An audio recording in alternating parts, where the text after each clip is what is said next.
Doctor صاحب آپ کو خوش آمدید کہتے ہیں صدائے رمضان میں۔ وعلیکم السلام جی۔ سر سب سے پہلا اور بنیادی سوال تو آج کل یہی ہے کہ کیا گردوں کے مرض میں جو مبتلا مریض ہیں یہ روزہ رکھ سکتے ہیں، اور جو لوگ ڈائلسس پر ہیں یا جن کے گردے میں پتھری ہے، اس حوالے سے ذرا گائیڈ کیجیے۔ ہاں جی بالکل، گردے کے جو مرض کے لوگ ہیں جی وہ بالکل روزہ رکھ سکتے ہیں، لیکن اگر گردے کی کمزوری ابتدائی لیول کی ہے تو ہم اس طرح جس طرح گردے کے مرض کو ڈیوائیڈ کرتے ہیں CKD 1 to 3، تو جن کے گردوں کی کمزوری اس معیار کی ہوئے کہ ان کا گردے کا فنکشن 30% سے زیادہ ہے، ان کے گردے 30% سے زیادہ کام کر رہے ہیں اور ان کے گردے کا فنکشن سٹیبل ہے، تو بالکل وہ فاسٹ کر سکتے ہیں، وہ روزہ رکھ سکتے ہیں۔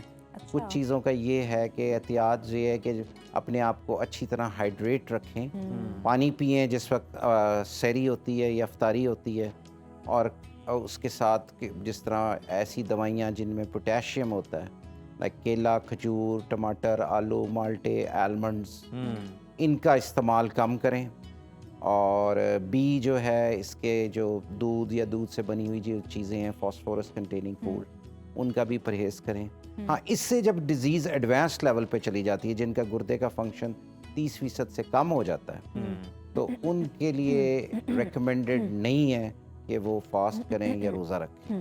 صحیح۔ اس کے بعد سٹون کے پیشنٹس کا جو اگر آپ اس کو کہیں کہ سائنسی لحاظ سے دیکھے جائیں تو سٹونز کے پیشنٹ کو پانی کی مقدار، فلوڈ انٹیک بہت زیادہ لینے کی ضرورت ہوتی ہے، تو ڈیورنگ رمضان اس چیز کا خطرہ ہوتا ہے کہ وہ ڈی ہائیڈریٹ ہو جائیں اور ان کو سٹون کو، یا جس کو ہم کہتے ہیں رینل کولک، درد، وہ بڑھ سکتی ہے۔ تو ایسی سٹڈیز جو بالکل آبزرویشنل ٹائپ سٹڈیز ہیں، ان میں یہ آیا ہے کہ وہ پیشنٹس میں تھوڑی بہت جو ریپیٹڈ سٹون فارمز ہیں، جن میں مہینے میں ایک سٹون بنتا ہے یا 2 مہینے میں ایک سٹون بنتا ہے، ان کے لیے فاسٹنگ یا روزہ رکھنا اتنا ریکمینڈڈ نہیں ہے۔ لیکن اب اگر آپ یہ کہیں کہ ان کے ہیڈ ٹو ہیڈ ٹرائلز ہیں کہ یار انہوں نے روزہ رکھا اور انہوں نے نہیں رکھا، تو وہ دنیا میں اس کی سٹڈیز بہت لمیٹڈ ہے۔ ڈائلسس والا جواب بھی میں آپ کا دے دوں۔ ڈائلسس والے پیشنٹ اپنے موسٹلی ان کے لیے روزہ تو ڈیفیکلٹ ہوتا ہے، لیکن جس دن ان کا ڈائلسس نہیں، جس طرح ہفتے میں 3 دفعہ کوئی ڈائلسس کرا رہا ہے، تو نان ڈائلسس ڈے میں اگر وہ احتیاط کے ساتھ اگر روزہ رکھنا چاہیں تو رکھیں۔ صحیح، بالکل ٹھیک ہے۔ جیسے ہم لوگ بات کر رہے تھے کہ آج کل نا گردوں کا مرض نا بڑا کامن ہو گیا ہے، اسپیشلی جو ینگسٹر ہیں ان میں بہت کامن ہو گیا۔ ڈاکٹر صاحب بتائیے گا کہ ایسا کیا ہوتا ہے کہ کسی کے گردے افیکٹ ہو جاتے ہیں؟ کوئی ڈائٹ میں پرابلم آتی ہے یا پھر ہماری جو روٹین ہے بہت انہیلدی ہو چکی ہے؟ جی، اس میں سب سے امپورٹنٹ بات یہ ہے کہ جی ہماری جو پاپولیشن میں جو اسٹیٹسٹکس ہے نا، ہمارے آٹو امیون ڈیزیز بڑی کامن ہے، انسان کے اپنے جسم کے خلاف ہی اینٹی باڈیز بڑھتی، اور یہ ڈیزیزز قابل علاج ہیں، یہ امیونالوجیکل ڈیزیزز ہوتی ہیں کہ قوت مدافع ڈیفیکٹیو ہو جاتی ہے اور انسان کے اپنے خلاف اس کا ارلی پک اپ سب سے امپورٹنٹ۔ تشخیص کیسے ہوتی ہے؟ تشخیص اس کی یہ ہوتی ہے کہ یہ پہلے تو ہسٹری کہ یہ بچے ہیں ایڈولسنٹ میں ہیں، 17-18 سال کے ہیں، 20-25 سال کے ہیں، تو ان کے آنکھوں پہ سوزش آ جائے گی، پاؤں پہ سوزش آ جائے گی، بلڈ پریشر، 20 سال کے بچے کو کیوں بلڈ پریشر ہو، تو ارلی گردے کے ڈاکٹر کو دکھائیں۔ یورین میں پروٹین آئے گی، کڈنی فنکشن خراب ہوگا، کریٹینین ان کی بڑھنی شروع ہو جائے گی، تو اسی وقت کڈنی کی بائیوپسی کر کے تشخیص کرا کے، آج کل دنیا میں ایسی ادویاں موجود ہیں، ٹریٹمنٹس موجود ہیں جو ان دوائیوں کے خلاف، اور یہ سب کے سب نارمل ہو جاتے ہیں۔ یہ جو کہتے ہیں کریٹینین اگر کسی کی 20 بھی ہو جائے اور سارا پروسیس ایکیوٹ ہے، جس کو ایکیوٹ GN کہتے ہیں، یہ RPGN، یہ ویسٹ، تو یہ ان کا علاج ہو کہ ارلی پک اپ، لیکن یہ تشخیص شروع میں ممکن ہے۔ اگر اس میں ڈیلے ہو گیا تو یہ بچے یہ ڈیزیز ایک سمجھ لیں کہ فرائی ہو رہی ہے اور یہ ڈائلسس پہ جائیں گے اور آگے ہمیں ٹرانسپلانٹ کی ضرورت۔ تو اس سٹیج پہ اگر ڈیزیز کو ہالٹ نہ کیا، روک نہ کیا، تو جتنے مرضی ٹرانسپلانٹ سینٹر، جتنے مرضی ڈائلسس سینٹر پاکستان میں بناتے رہیں، ہم اس ڈیزیز کے برڈن کو کنٹرول نہیں کر سکتے۔ اچھا سر، ذرا کڈنی ٹرانسپلانٹ کی بات کر لیتے ہیں۔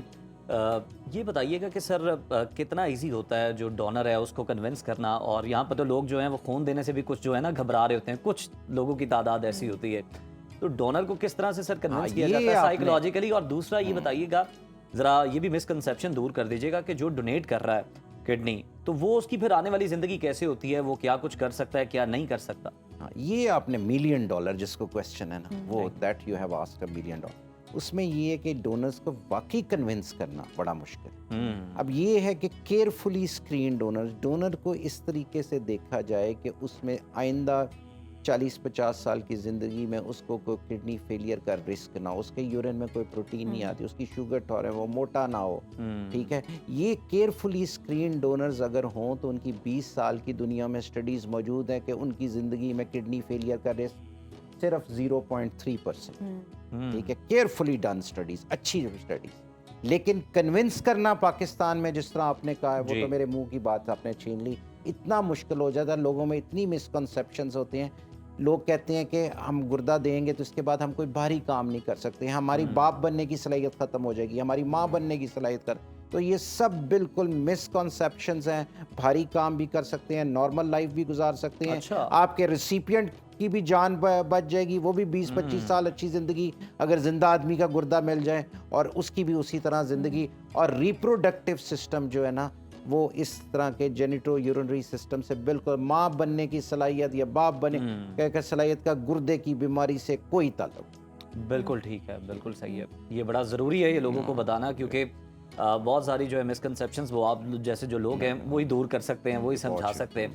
सर ज़रा ये भी बता दें कि हम बड़े अपने इर्द गिर्द देखने हैं, जिस तरह जन्नत ने भी बात की, लोग पथरी की बड़ी शिकायत कर रहे होते हैं, और ख़ास तौर पर ये जो नौजवान हैं अब जो इसका शिकार हो गया है, वो स्टेजेस होंगी उसकी डिफरेंट, तो ज़रा बता दीजिएगा कि किस स्टेज में क्या करने की ज़रूरत है, डाइट किस तरह की लेनी चाहिए, क्या करना चाहिए? जी, उसमें पथरी के मर्ज़ की सबसे इम्पॉर्टेंट बात मैं आपको ये बता रहा हूँ कि अगर कोई रुकावट वाली पथरी है और वो कंजर्वेटिव ट्रीटमेंट मतलब फ्लूइड से या कोई बॉर्डर लाइन है कि फ्लूइड से या पानी से या कोई इलाज से कोई 1-2 हफ्ते तक नहीं निकलती और वो गुर्दे में फंसी हुई है, गुर्दे की नाली में फंसी हुई है, मसाने में फंसी हुई है, तो उसको फ़ौरन आप यूरोलॉजिस्ट से मशवरा करना चाहिए। और उसको ऑब्स्ट्रक्शन जो है ना, जिसको कहते हैं रुकावट, ज़्यादा देर तक पड़ी नहीं रहनी चाहिए कि रुकावट जो है वो गुर्दे को फेल कर देती है। तो ये एक किस्म का आप समझ लें कि ये मतलब क्रिमिनल इवेंट है कि किसी के गुर्दे पथरी की वजह से फेल हो जाएं और वो डायलिसिस पर।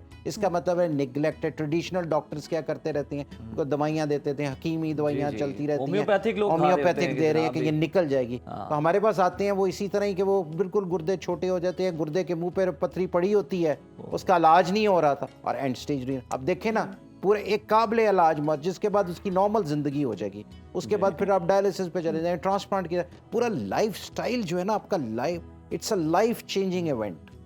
तो उसकी प्रिवेंशन, और हमारा मुल्क भी स्टोन बेल्ट है, पेशेंट को स्टोन्स इधर ज़्यादा बनते हैं, जनूबी पंजाब में बहुत ज़्यादा स्टोन्स हैं, तो सिट्रेट जो है हमारे जिस्म में वैसे लो होता है, तो इसमें हाइड्रेशन बहुत ज़्यादा इम्पॉर्टेंट है। सिट्रेट वाले फूड, माल्टे वगैरह, स्कंजी वगैरह, ये बहुत अच्छा, नमक कम। बहुत अच्छा पॉइंट और मिसकंसेप्शन है हमारे अंदर कि हम कहते हैं कि हम ऑपरेट ना करवाएं, कोई हमें दवाई दे दे कि हम ठीक हो जाएं। वो कहते हैं नीम हकीम खतरा जान। बिल्कुल इस तरह के डॉक्टर्स के पास हम जाते हैं और नुकसान करवा बैठते हैं। सर, जैसा कि आपने, हम डाइट की बात कर रहे थे, क्या खाना चाहिए क्या नहीं खाना चाहिए अगर आप गुर्दों के मरज़ में मुब्तला हैं।